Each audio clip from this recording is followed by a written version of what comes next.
Pemirsa, Ketua Gugus Tugas Percepatan Penanganan COVID-19 Provinsi Bali, WN Koster Mausang wenten 4 kabupaten kota, sanepini akeh ring kawentenan pasien positif COVID-19. Para manggalaning wewidangan irika, taler keatiang mangda sumaken maut saha nambakin COVID-19. Kabupaten Kota Ring Bali, pawawahan pasien positif COVID-19 sanepini akeh ngelimbak ring Kabupaten Bangli, Buleleng, Karangasem, Miwah dan Pasar.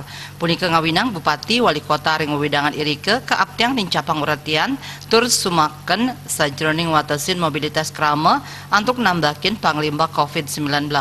Bupati Wali Kota sejebak Bali taler kauduhang nabdabin becik galah operasional pasar tradisional miwah pasar modern antuk statenya gejarak tur nenten mapupul. Krama patut ngawigunayang masker saha nglaksanaang pola hidup bersih dan sehat utawi PHBS. Samian angge mangde meprekanti tur antuk sinarengan maut saha nambakin COVID-19. Medasar antuk rasa eling tur disiplin sanebecik nampenin pandemi COVID-19 janten pindah keamungan samian angge luwire pemerintah wiadin saking krama.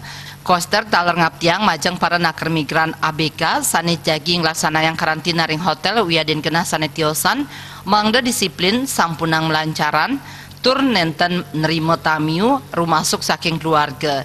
Iening kepangi pamurug janten kaician sanksi saking aparat keamanan. Rindra Devita Bali.